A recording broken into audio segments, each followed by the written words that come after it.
ክቡራትና ክቡራን ተመልካቾቻችን አሁን ደግሞ ኮሎኔል መስመር ላይ ነው ያለ። ሰላም ጤና ይስጥልኝ ኮሎኔል መኮንን ተስፋ እንዴት ነህ? ጤና ይስጥልኝ ናቸው እንደምን ዋላችሁ? ሁሉ ሰላም ሰላም ነው። ኧረ እባክህ እንደው የትራምፕ ነገር እንደው ግራ ገብቷል እንደው ምንድነው ነገርየው?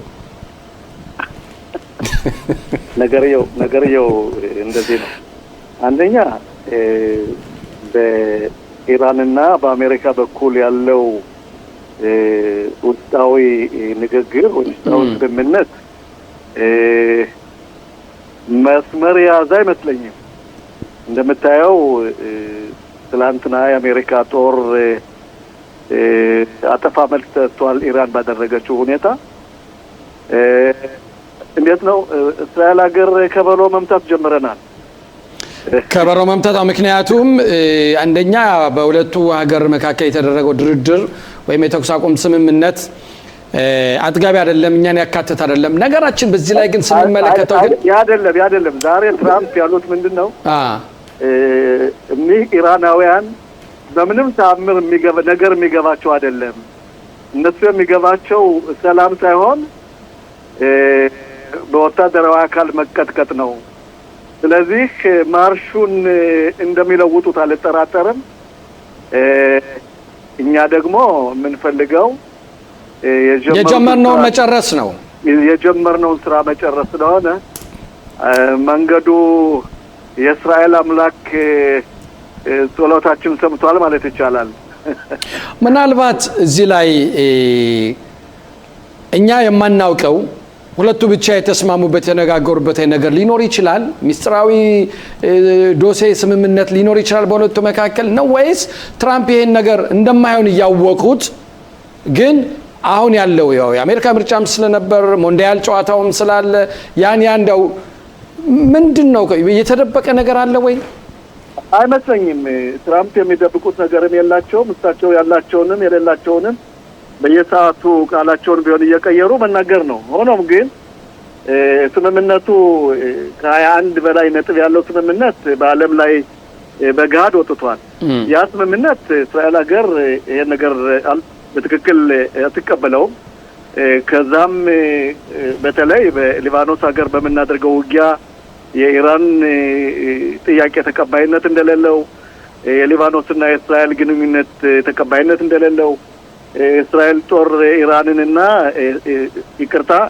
ሊባኖስንና የሊባኖስ ምድርና የአዛን ምድር ትቶ ይውጣ የሚሉት ነገሮች በሙሉ ተቀባይነት በእኛ ሀገር አልነበራቸውም። በአሜሪካ ላይ ምናልባት ያለ ማድረግ ጦርነቱን ለማቋረጥ ሞክረው ነበር።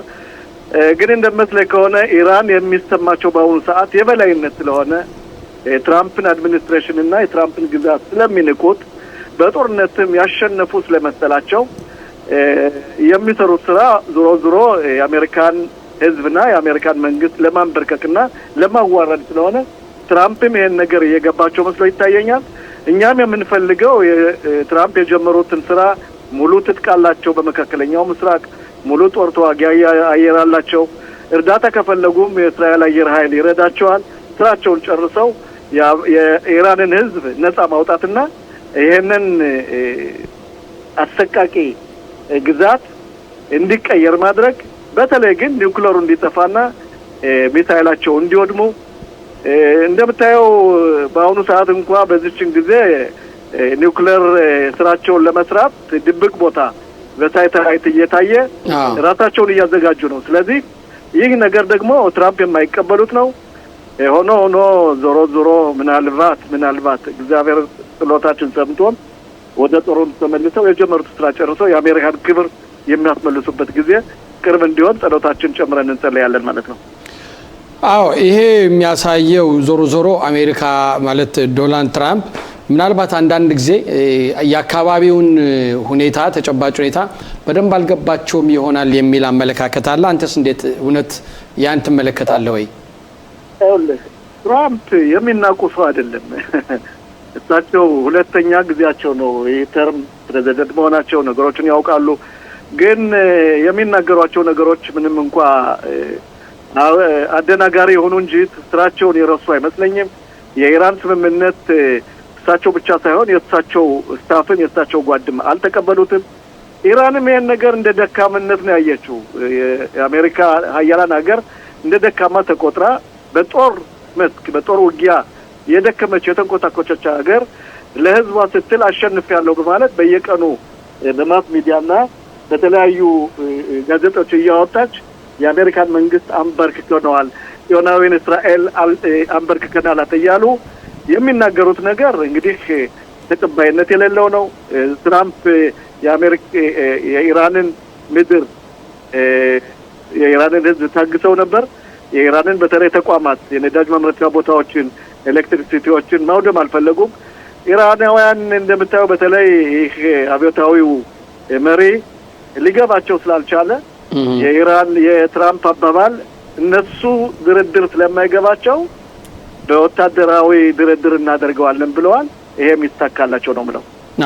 ሲተናገሩ እንግዲህ ትራምፕ ቀደም ሲል እንደተናገሩትም ከነኚህ ጋር ድርድር ማድረግ አይቻልም፣ እንዲያውም ነቀርሳ ናቸው ሲሉ የጠቀሷቸው ሁኔታ አለና ዞሮ ዞሮ ግን ደግሞ አሁንም ወደ ሰላሙ ድርድሩ ይቀጥላል ብለው የሚናገሩበት ነው። የትኛውን ነው ማመን የምንችለው? እንግዲህ ትራምፕ ይኸውልህ እኛ የምናውቀው ከምናውቀው ልክ የማናውቀው ይበዛል። ይሄ የትራምፕ ውሳኔ ነው። የእኛን ፍላጎት ግን ነግሬያለሁ። ከዛቸው ከትራምፕ ባለስልጣናት መካከል በተለይ የመከላከያ ሚኒስቴር፣ የውጭ ጉዳይ ሚኒስቴር ትራምፕ የሚሏቸውን ብዙዎችን አልተቀበሉም፣ ግን በጋድ አልተናገሩም። እሳቸውን የሚከተለው ምክትል ፕሬዚዳንቱ ቬንስ ምናልባት የወደፊቱን የአሜሪካ ምርጫ አይቶ እሳቸውን የሚደግፍ መስሎ ይታየኛል። እንዲያውም አልፎ አልፎ የሚናገሩት ነገር በእስራኤል ግዛት በእስራኤል መንግስት ተቀባይነት የሌለው ነገሮች እየተናገረ ነው።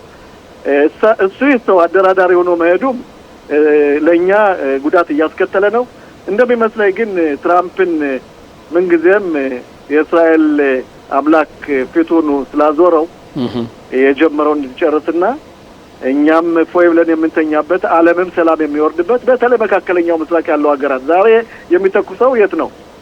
ካታር ነው፣ ዶሃ ነው፣ ባህሬን ነው። የእነሱን መርከቦች ነው የሚያወድመው። የእንግሊዝ መርከቦችን ነው የሚያወድመው። የአሜሪካ ጦር ኃይል አጠፋ መልስ ያደረገውም በአንዳንድ የባህር ኃይል ኮሎኔሎች ጀግኖች መሪዎቻቸው ላይ ጉዳት አድርሰዋል።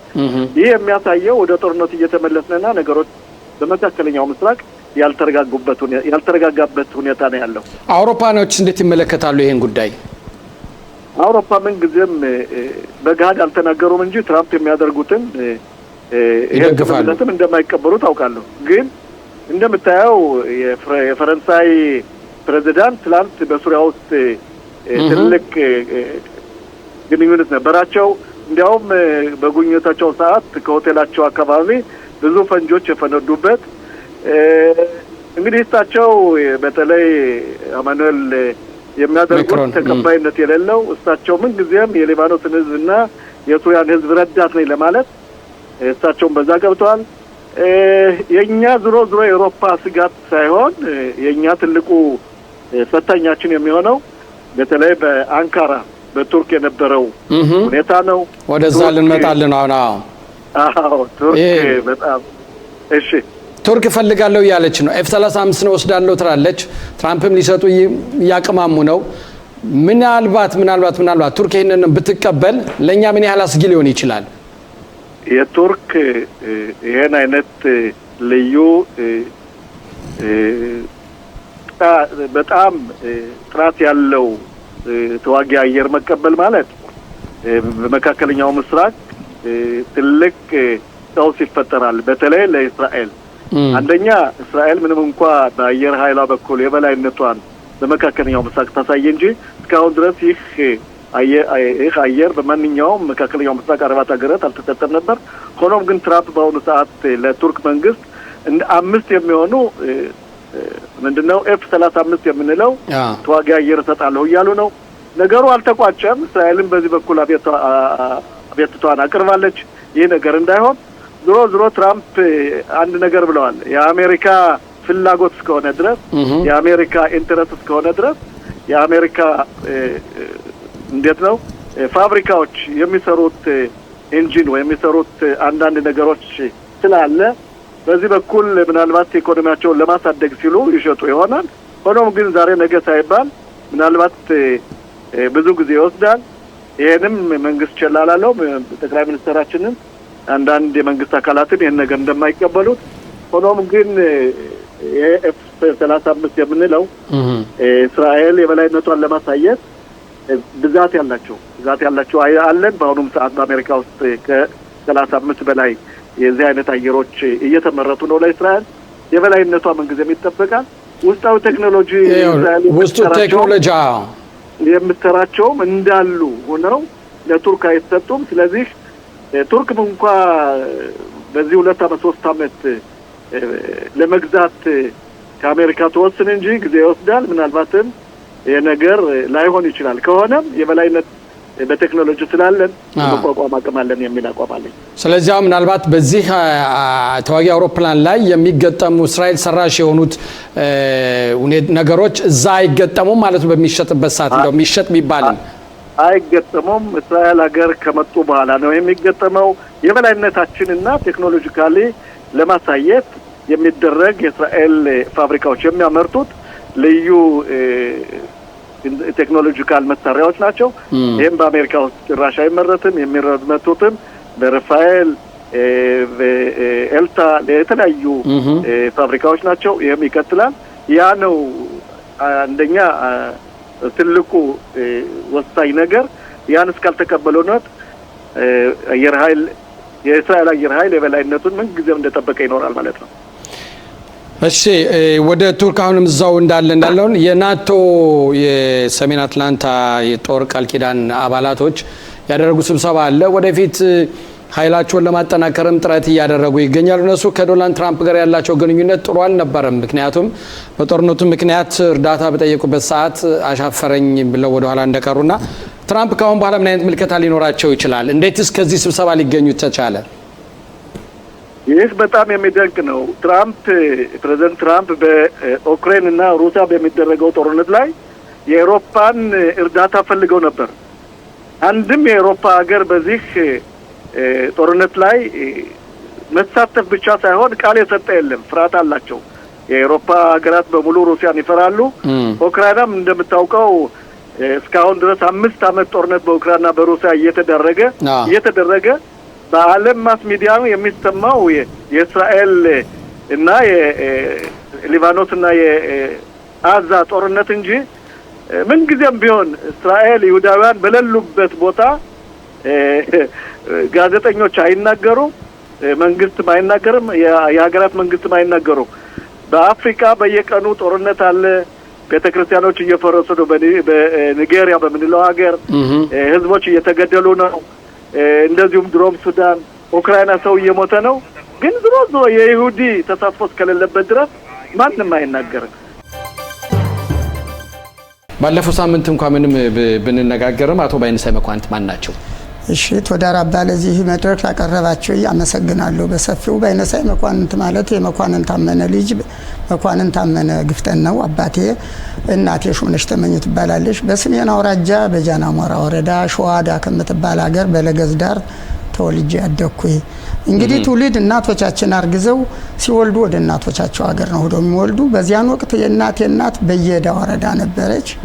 ከዚያ ሄዳ በየዳ ወረዳ ዳግባ ከምትባል ሀገር ወልዳ 41 ቀን ያው የመንጫ ቀኗ ሲደርስ ከዛም በኋላ ተመልሰው ሸዋዳ ነው አድጌ ያደኩኝ። ሸዋዳ ኦኬ። መቼም ይዘው አንድ አካባቢ ነው እንግዲህ ሁሉንም አስታውሰዋለሁኝ። ባለፈውም ስናወራም ብዙ ነገር እንዳረክ በወቅቱ አማርኛ መጻፍና ማንበብ እንዲያውም ዕብራይስጥም ማንበብ መጻፍ እንደምትችል ከዛም በኦርት ትምህርት ቤት ገብተህ ስታስተምርም እንደነበር ሁሉ አጫውተህናልና እንደው ወደ መጨረሻው አካባቢ የኢትዮጵያ ይሁዳውያኖችን ስም ዝርዝር መመዝገብ አለብህ ተብለ ተመረመርክ ተመልምላል። ለምንድን ነው ምዝገባ ያስፈልገው? ለምን መመዝገብ አስፈለገ? እንግዲህ በዚያን ወቅት የነበረው ምዝገባ የኛ ህዝብ በ1900 እንደ ኢትዮጵያ አቆጣጠር በ1966 ዓመተ ምህረት ወደ ሱዳን ወደ እስራኤል ሀገር ለመምጣት ወደ ሱዳን ሄደ። ያኔ በብዛት ግልብጥ የመጣበት ወቅት ነበር። ብሎ ነው የመጣ በዚያን ወቅት። አሁን በአመቱ በ77 ዓመተ ምህረት ሰኩኒታ ይሁዲ ትልኮ ተብሎ ወርት ድርጅት ሀገር ወደ ሀገር የተፈነቃቀለውን ሰው ያለበት እንግዲህ ተወልዶ ያደበት ሀገር አልነበረም ህዝቡ ሄዷል። የሰሜኑ ወደ ወገራ የላስታው ወደ በየምድር መቼም ግልጡ ተዘዋውሯል። ያለበትን ለመፈለግ ሶኩኒታ አይሁዲት ልኮነ ብለው ሙላው ማሞ ነፍሳቸውን ይማር ምትኩ ሰማይ ነፍሳቸውን ይማር ለሰሜንና ለወገራ ኃላፊ ሆነው ተጠርተው ጎንደር ድረስ ሄደው እኛን ማን ይመዘግባል ማን ችሎታ አለው ሲባል ለደባርቅ ዙሪያ መንግስቱ ይባርከንና መኳንንት ሰንበቱ መንግስቱ ይባርከን አቶ መኳንንት ሰንበቱ መንግስቱ ይባርከን ወጋምባን የነበሩ አቶ መኳንንት ደግሞ አፋፍን የነበሩ ለከተማው ውስጥ አሁን በዚያን ወቅት ህዋት የደርግ ተቀናቃኝ በሙሉ የ4 ወረዳ ጠቅሎ በየዳ ወረዳን ጠለምት ወረዳን የጃናም ወረዳን ሁሉ ይዞ እስከ ደባርቅ ዙሪያ ውስጥ ተጠምጥሞ ነበር። አሁን እኔ በዛ ህዋት ውስጥ ነው ያለው። ለኔ ተላከልኝ ሲላክልኝ ጥሪውን አክብሬ ተነስቼ መጣሁኝ። ምንድነው ተባለ? የ3 ቀን ሴሚናር ተሰጠነ። 3 ቀን ሴሚናር ወዴት ተሰጣችሁ? ጎንደር ዋርካው መስሪያ ቤት። አሁን ያንን ስንሰጥ ምን የተሰጠነው ምንድነው?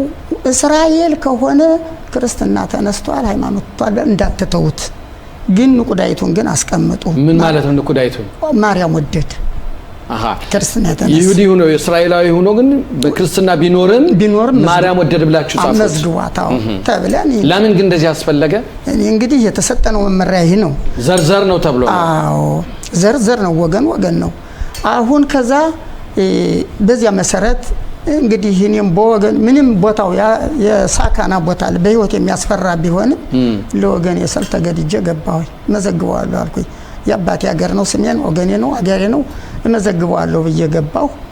ከዛው የጃናሞራን ወረዳ ሸዋዳን በሙሉ ነው ያለሁበትን ጃናሞራ እስከ መስሪያ ቤቱ በጣግብ ድረስ ያለውን በሙሉ መዝግቤ አሁን ራቅ ወዳላ የውሎ ገብ በመሄደው ሀገር ራሴን የመዘግብኩት። ከዛም በኋላ ግን ይለፋስ ወጣው። ማን ነው ይለፉን የሚሰጥህ? የህዋት ገበሬ ማህበር ህዋት ያቋቋመው ገበሬ ማህበር አለ። አዎ አሁን እንዳጋጣሚ የሰርግ ወራት ነበረ። እንግዳ ገዳሙ የሚባል ድብል የሚባል ሀገር ድሮ ያቺ ድብል መሻሃ ድብል ነው የሚባል ባይት ወዲያ ነው። ያቺ ሀገር ለጠለምትም ለበየዳም አቃራቢ ናት። ለሶስት ሙላም እንደው ለመርካዝ ሀገር ናት። እሺ ከዛ ሰርግ ላይ ሄድ ብዬ ይለፋስ ወጥቼ ከሰርግ እንደር ስሰለፍ አዛኔ ቸኮለ ይባላል አሽቅሎም አለ። አይ ይህን መዝገብ ይዘህ ብቻህን እንዴት ትሄዳለህ ይላል። በዚያን ወቅት ለአባቴ ባማክሮ አባቴ በ71 ዓመተ ምህረት አንተ ተሰቃይተን ያሰቃየ አይበቃህንም? አሁን ደግሞ የምትሄድ እኮ ወደ ሞት ነው እባክህ ይብለኝ። አባቴ ፎርሙን ብታየው ራስህን ይገፋሃል። የነበረበት ሀገር የተሰደደበት ምክንያት የነበረው የቀንድ ከፍት የጋማ ከፍት አሁን ያለው የሚል ስለሆነ ይህ ፎርም ራሱ አስገድዶኛል አልኩት።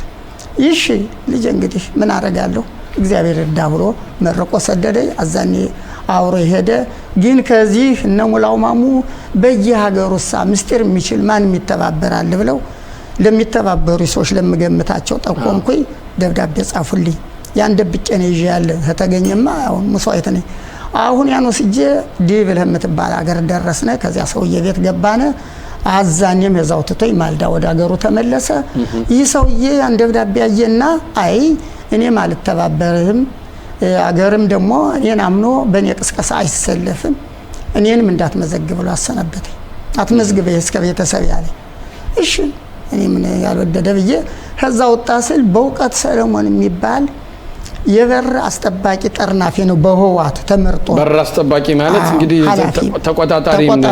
እሺ እኔም ያን ጊዜ ያነው ስራዬ ነበር በእነሱ ውስጥ። ለሱ ሳማክረው ትንሽ ዝምድና ማለት ነው ውቂያ ማለት ነው በሁሉም ነገር።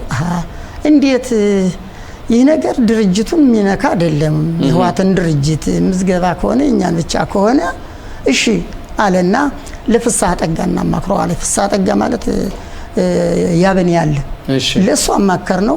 እሱ ደግሞ ላቶ ለምለሙ ገዳሙ እናማክረው አለ።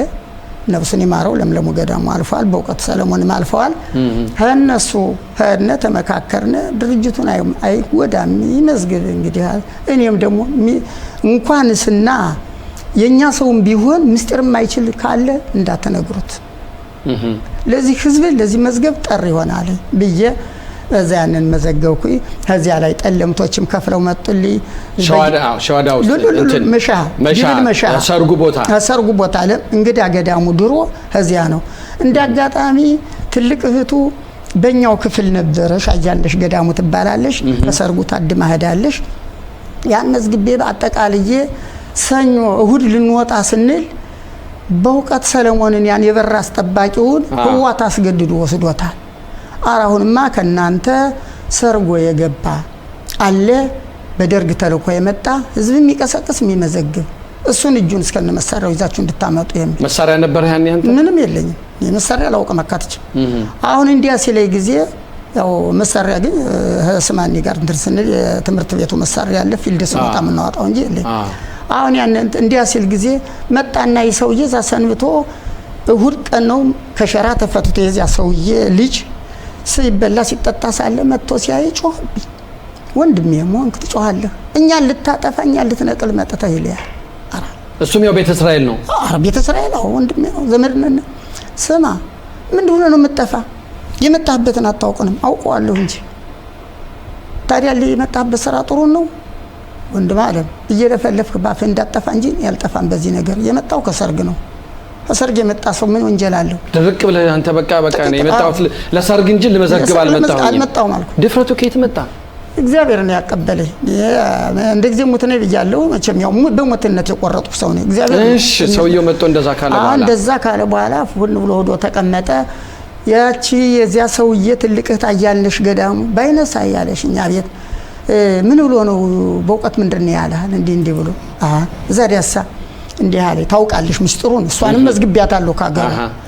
አሁን በልጅ አትፍራ፣ መዝገቡን እኔ ያሳልፍልሃለሁ። በበቅሎ ምቻ ትርፍ ነጠላለኝ እንዳይታሽብህ እንዳይቀደድብህ በደንብ አድርገህ በበቅሎ በኮረቻው ልክ አድርገህ አዘጋጅልኝና በበቅሎ ወረቀቱ ብዙ ነው ያኔ ብዙ ነው 4500 ህዝብ ነው አባውራው ብቻ የመዘገብኩት። 4500 ህዝብ አባውራው ብቻ እንዳንተ እንደኔ ቤት ያዘ።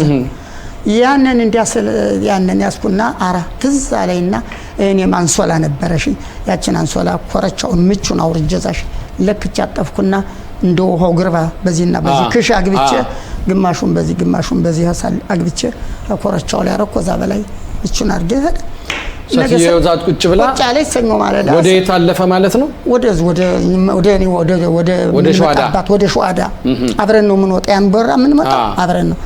ያንን ስሰጣት ይዛል ስታልፍ በር ላይ እሷ ሜልቦፋን አሳየሽ አማቹ አለ በቅሎ ያዘ አሳዩ አለፉ ጓዜን ይዛለፈሽ እኔ ባዶ ሻንጣ ይዣለሁ ይለፌን አሳየው ባይነሳይ መኳንንት ማለት አንተ ነህ።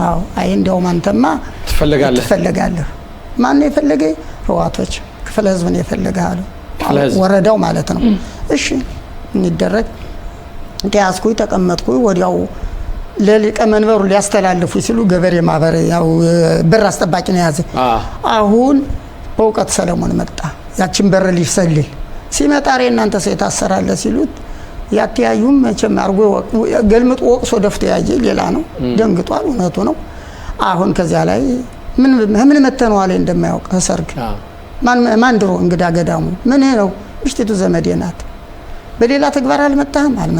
እንግዲያ ምን ማለት ያስክ እንጃ። ክቡራትና ክቡራን ተመልካቾቻችን ይሄ በጣም በእውነት ታሪክ ነው፣ የሚሰምጥ ነው።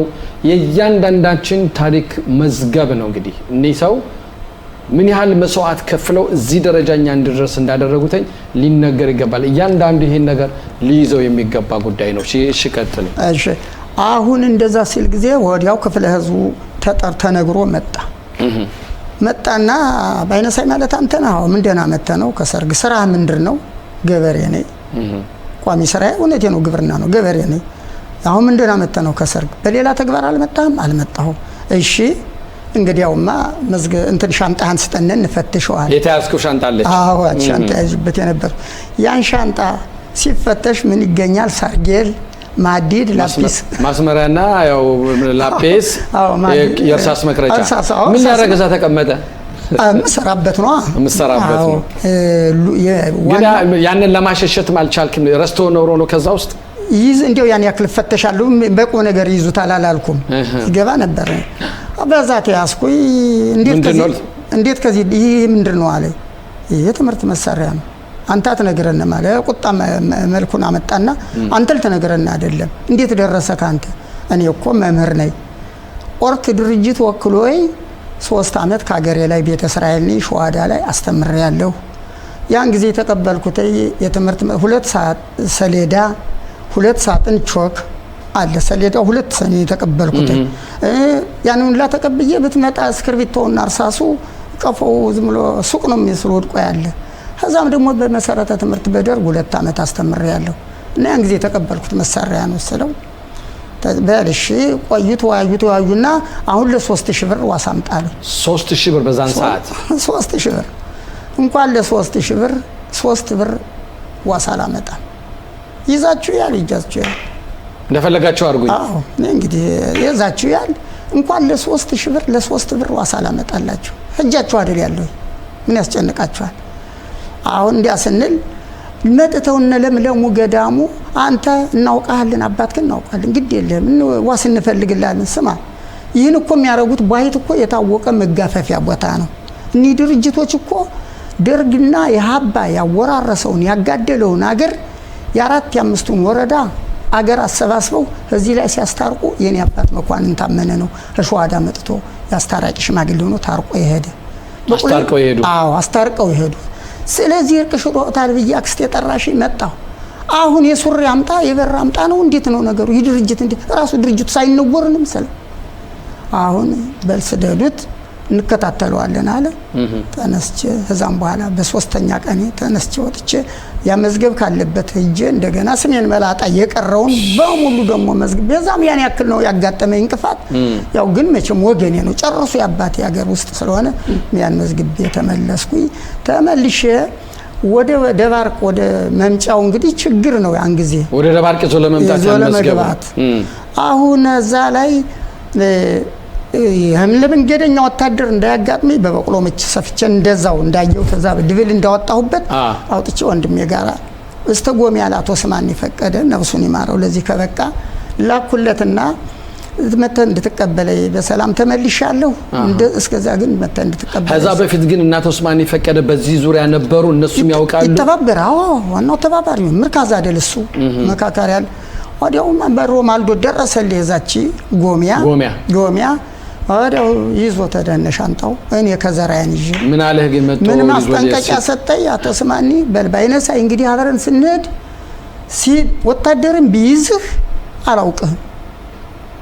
አላውቅህም ለምን ላንተ ምን አረጋችሁ በየስል ወደ ቴኮ ይመለከቱኛል ስለዚህ ዝም ብዬ ነው መሄድ አንተ ግን እግዚአብሔር ያውጣ ተከተል አንተዋወቅም ቢሆንም መስሪያ ቤት ሆነ እስር ቤት ነው ተታሰረ ፖሊስ ጣቢያ መተጠይቃለሁ ነው መጠየቅ እንጂ አሁን አላውቅም አታውቀኝ ማለት ቁርጤን ቆርጬ ገባው እግዚአብሔር ይመስገን እሱ ማለፈ መታወቂያ እያሳየነው እኔም ይለፈን ወረቀት ነው ያን እያሳየን አለፍነ መጣነ ከዛም በኋላ እነ መንግስቱ ጋር እና አባ መኳንንት ጋር ነፍሳቸውን ይማር ተያይዘን መንግስቱ ይባርከን እናቶ ሙላው ማሙ ጋር ዳባት ተቃጠራጥረና ላይ ዳባት ተገናኝተን ማታየ መኮንን ቤቱን አርመን በብዛት ያለው መዝገብ የኔው ነው ያንም እርማት የሚያስፈልገውን አርመን ይዘን ጎንደር አምጥተን አስረከብነ ከዛ ማታየ አቶ ሙላው ማሙ ይህ ልጅ ሲፕሩን ነግሬያቸዋለሁ ይህ ልጅ ሲሄድ ሞት ነው የሚጠብቀው ምን ማድረግ ይሻላል ለዚህ ልጅ አይ ቦታ ይልቀቅ ምን እናረግነና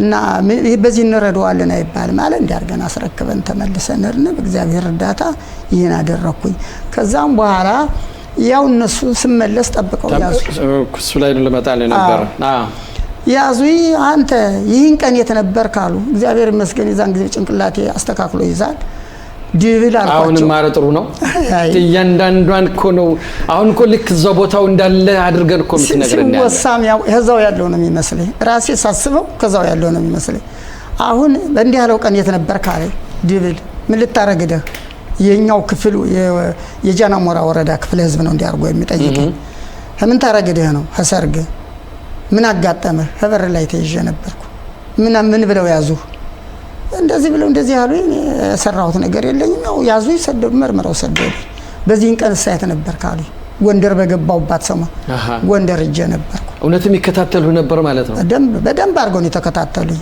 እኔ እኮ ስተት እኮ የነሱ በራስ ጠባቂ ጠርናፊ ነኝ ህይወት ወገን ያስገድዱኝ ለወገን ህይወቴን ማሳለፌ ነው እንጂ ሙት እኮ ነው ምስጢራቸውን እኮ ማበከን ሰው ነኝ አሁን በዚያን ወቅት ይሽ ምን ልታረገድክ አሉ በዛማ ኦርት ድርጅት ተቋቁሞ ሳለ አስተማሪነት ቀጥሮ ያስተምር ነበር ምናል አሁን ድርጅቱ እንደገና ተፈረሰ ቀርቶ አሁን እንደገና ተቋቁሞ ለመምራን ጥሪ ተደረገ ጥሩን አክብሬ ሄድኩኝ ምናልባት የበጎ አድራጎት ደሞዝ አገኛለሁ ብዬ በህድ በዚያን ወቅት ምን አለ አይ መምህራን ተሰብስቡና ሰሚናር ወሰዱ ኮርስ ወሰዱና ትምህርት ቤት ክፈሉ በያላችሁ ታለ አይ እኔማ አገሬ ጦር ሜዳ ነው የሰው ልጅ ሰብስቤ ወይም ባየር ወይም በወጣት አላስደበድብም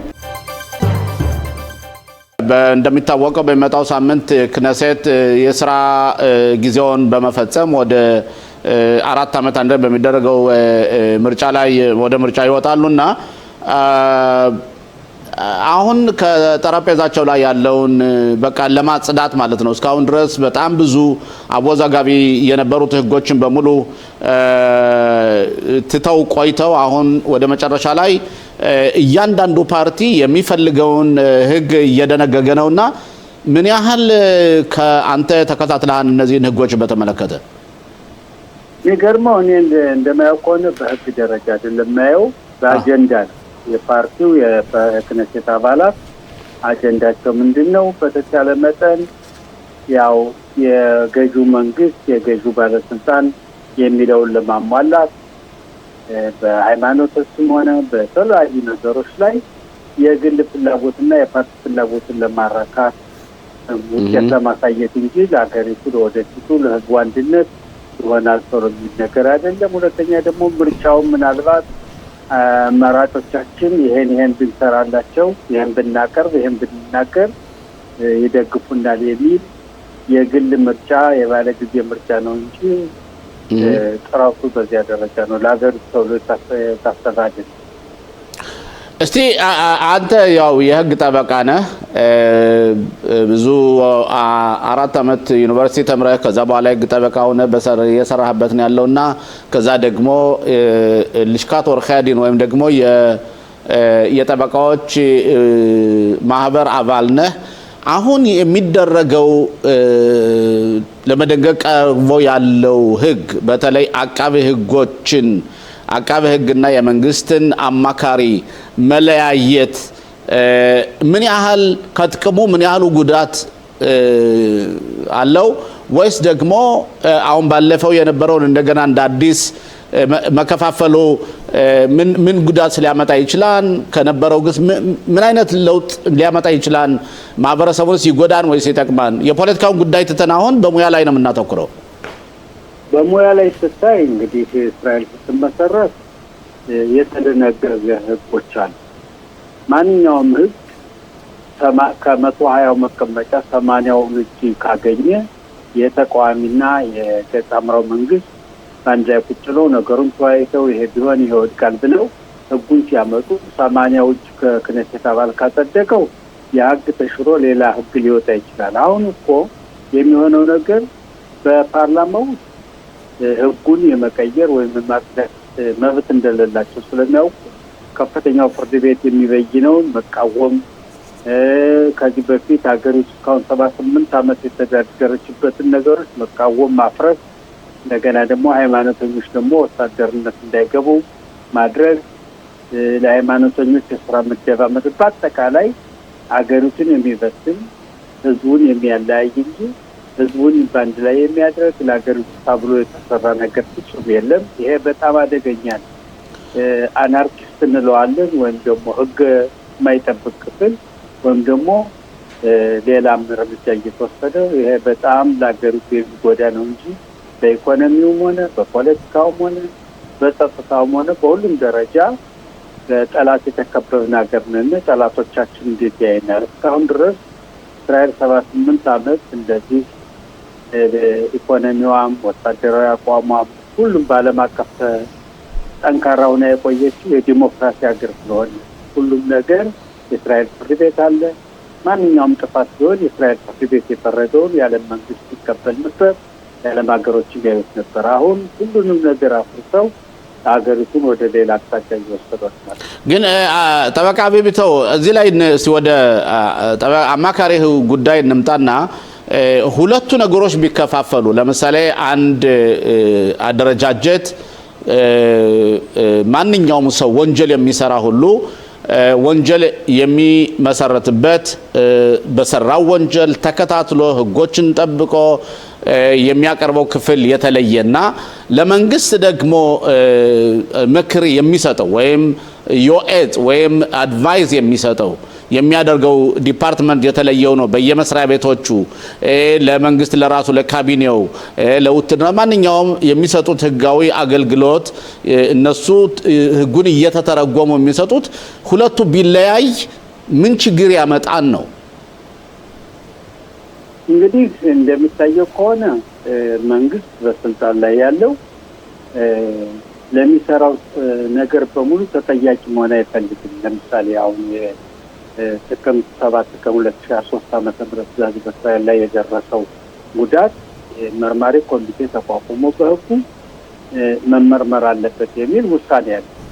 ይህን አሁን የመንግስት አማካሪን ስልጣኑን ለሁለት ለመለየት የሚደረገው በአጠቃላይ ከመንግስት እዝ ውስጥ ማንም ነገር እንዳይሰራ መንግስት ካልፈቀደ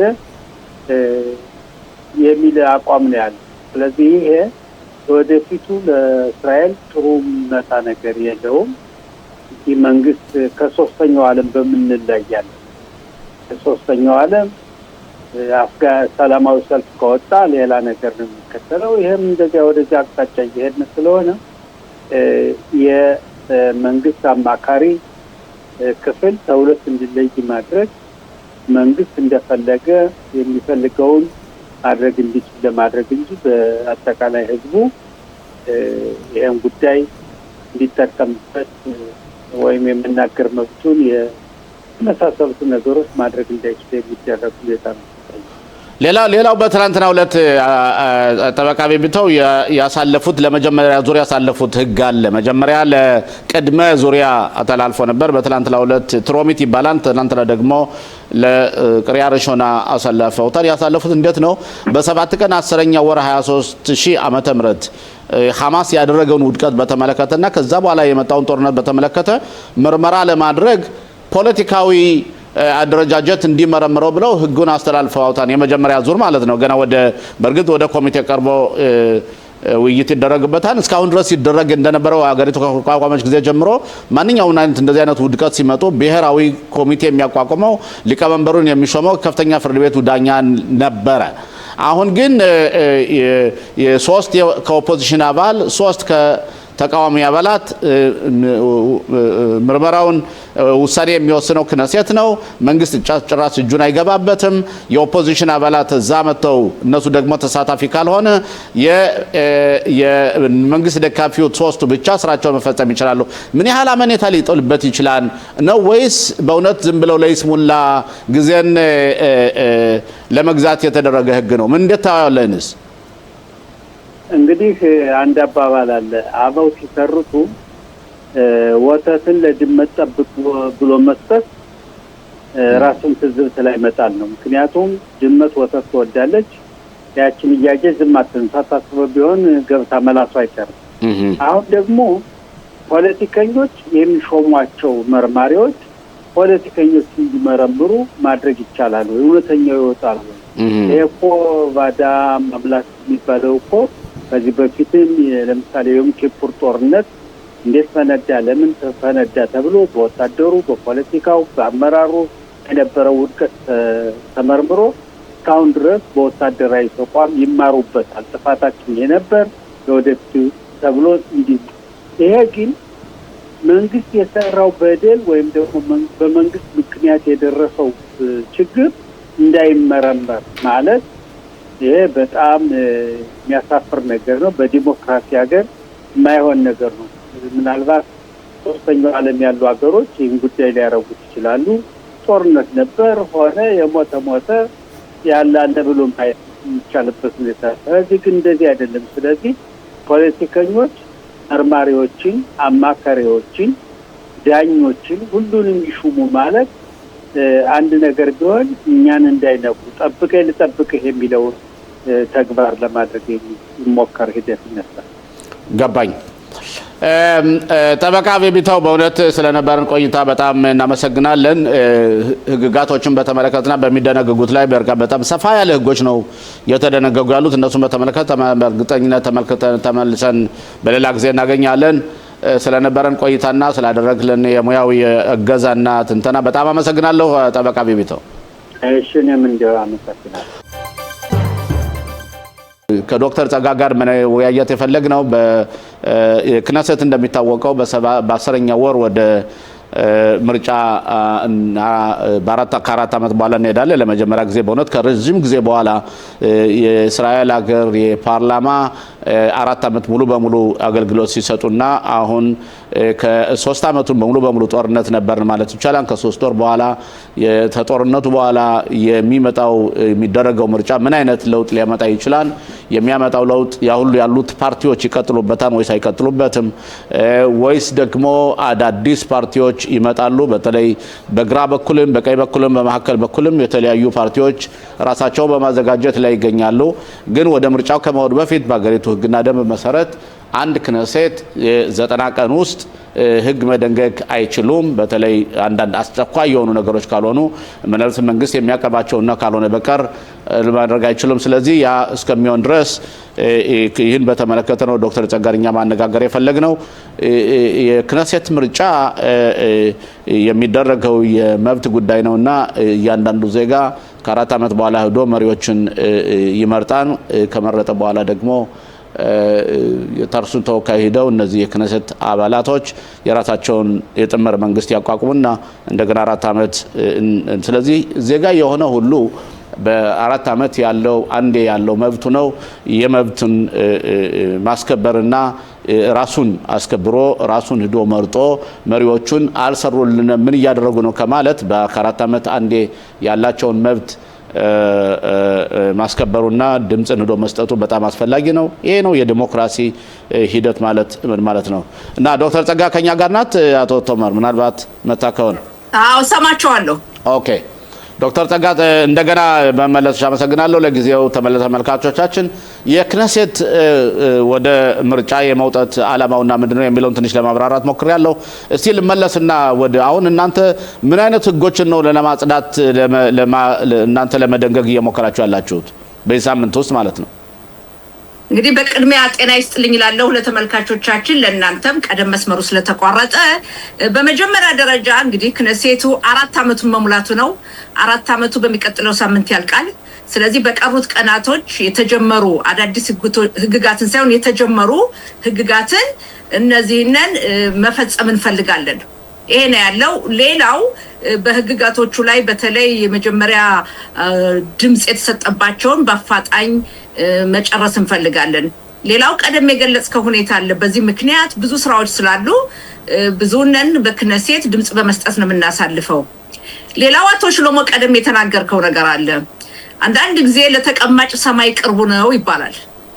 የክነሴት ስራ፣ የፓርላማ ስራ፣ የህዝብ አገልጋይ ስራ በምትሰራበት ሰዓት ስራው ከባድ ነው፣ ግን ከፍቅር በደስታ መስራት ያስፈልጋል። ያ ማለት ሁሉንም ስራ ሙሉ በሙሉ ማሟላት አትችልምና አንዳንድ ጊዜ ሰዎች ቁጭ ብለው ብቻ ምን ሰርተዋል ምን ተሰራ የሚሉ ሰዎች አሉ። አይጠይቁ አይደለም፣ ነገር ግን ሆነ ብለው ሞራልን ለመንካት ዝቅ ለማድረግ ለተቀማጭ ሰማይ ቅርቡ ነው ያልኩ ምንም የማይሰሩ ሰዎች ይሄን የሚናገሩ በእኔ በኩል ተገቢ መስሎ አይታየኝም። ለምንድን ነው ይሄን ያልኩበት ምክንያት ብዙ ጊዜ ሰማለሁ። በህብረተሰባችን በኩል በመዘዋወር ምን ተሰራ ይላሉ። አንተ ምን ሰርተሃል ወይም አንቺ ምን ሰርተሻል ስትል ይቅርና በክነሴት አባል ተቀምጠ ሳይሆን በተራም ቢሆን ምንም ያልሰሩ ሰዎች ትችትን የሚወዱ አሉ። ትችትን መፍራት የለብንም እና ብዙ ጊዜ በተለይ ሰሞኑን ስሰማ በጣም ይገርመኛል። በዚህ አመት በዚህ ባጭር ጊዜ አመታት ውስጥ በተለይ ከጦርነት ጋር የተሰራ ስራ በእኔ በኩል በግሌ ብናገር ሌሎቹን መወከል ባልችልም ራሴ የሰራሁትን ብናገር ደስ ይለኛል። ያ ሲባል ሙሉ በሙሉ ያቀድኩት ተሳክቷል አይደለም።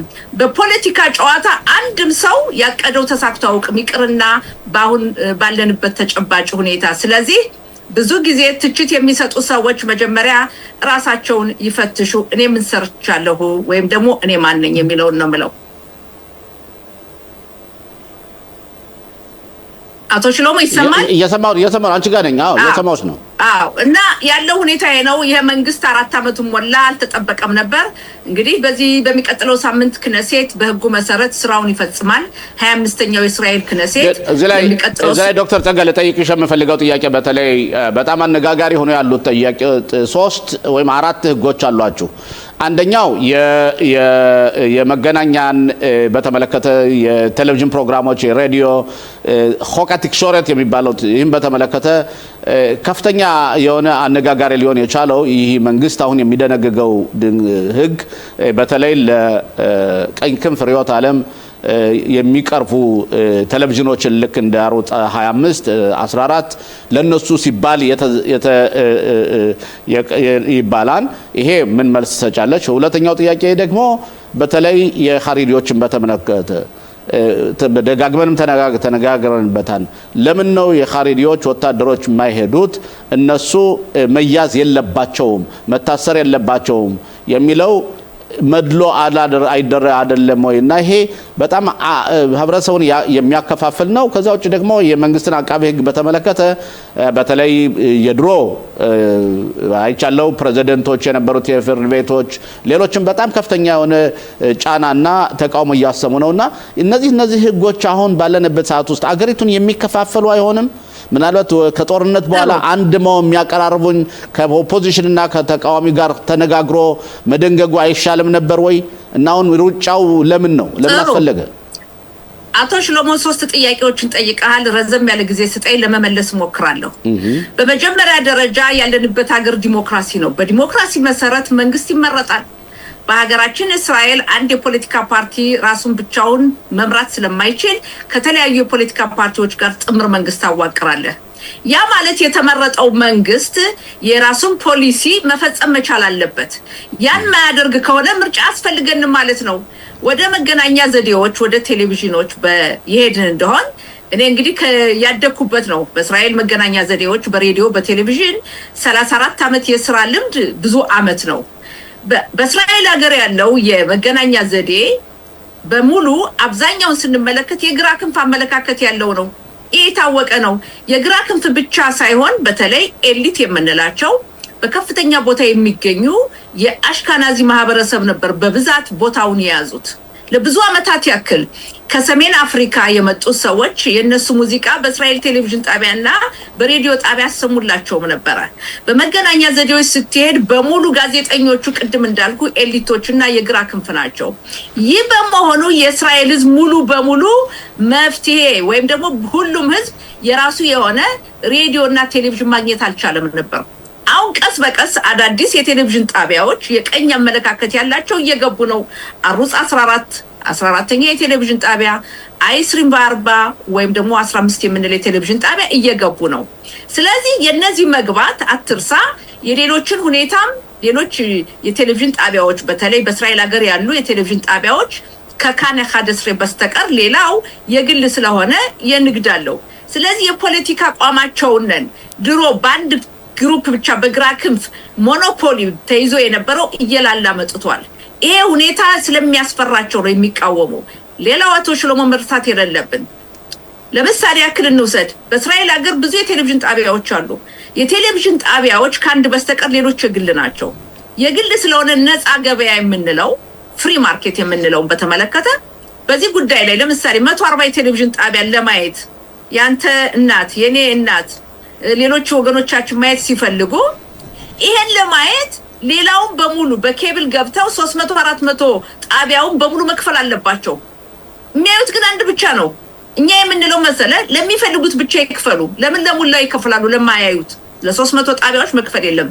ይሄ አንድ ነው። ሌላው ትልቁ ነገር የግራ ክንፎች ትልቁ ኃይላቸው ገንዘብ አላቸው። ተጨማሪው ደግሞ ተጽዕኖ የሚያሳድር የመገናኛ ዘዴ ስለሆነ እንዲነካ ስለማይፈልጉ ነው። ይሄ ነው አንደኛው ትልቁ ትግል። የሐሪዲዎች ጉዳይ ብዙ ተነጋግረንበታል አቶ ሽሎሞ። የሐሪዲዎች ውትድርና ያገልግሉ የሚለው የማይማሩ ሃይማኖቱን ማገልገል አለባቸው።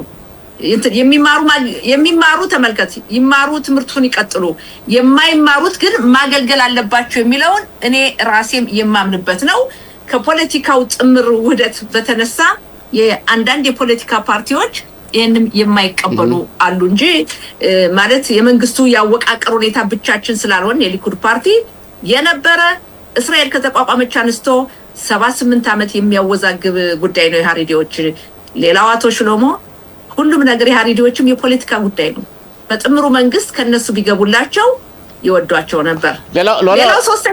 ሌላው ሶስተኛው ጥያቄ ዶክተር ጸጋ ጊዜ ስለሌላ አጠር ባለ ሁኔታ እንደገና ትንሽ ማስተካከያ ስለፈለግ ነው። አሁን እናንተ የአቃቤ ሕግን ከሁለት መከፋፈላችሁ አንዱ ክስ የሚያቀርብና ሌላው ደግሞ ለመንግስት አማካሪነት የሚያማክር የሚለውን ከሁለት ተከፋፍሉታላችሁና ይሄ የሆነው አሁን በተለይ በህግ ድንገጋው ላይ በተለይ አቃቤ ሕጊቱ ሚያራ በነበራት አቋምና እሷን ለመበቀል የምታደርጉት ህግ ነው በእውነት ይጠቅማን ተብሎ ለህብረተሰቡ የሚደነገግ ህግ ነው? አቶ ሽሎሞ ይሄ ጥያቄ የመንግስት የህግ አማካሪ የአሁኗ የህግ አማካሪ የሚያራ ጥያቄ አይደለም፣ ለዘመናት የቆየ ነው።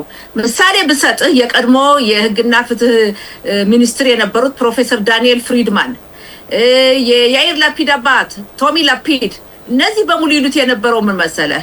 ጥሩ አሰራር እንዲኖር ይሄ ሁኔታ ከሁለት መከፈል አለበት። የመንግስት አማካሪ አንድ ሰው መሆን አለበት፣ ለመንግስት በህጉ በኩል የሚያማክር፣ ሌላው ከሳሹ አቃቢ ህግ ደግሞ የሚሆነው ሌላ ሰው መሆን አለበት።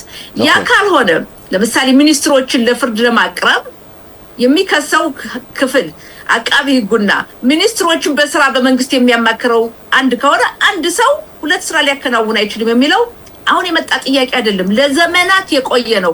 ቢያንስ ከ20 ዓመት ወዲህ ሲነገር የቆየ ነው።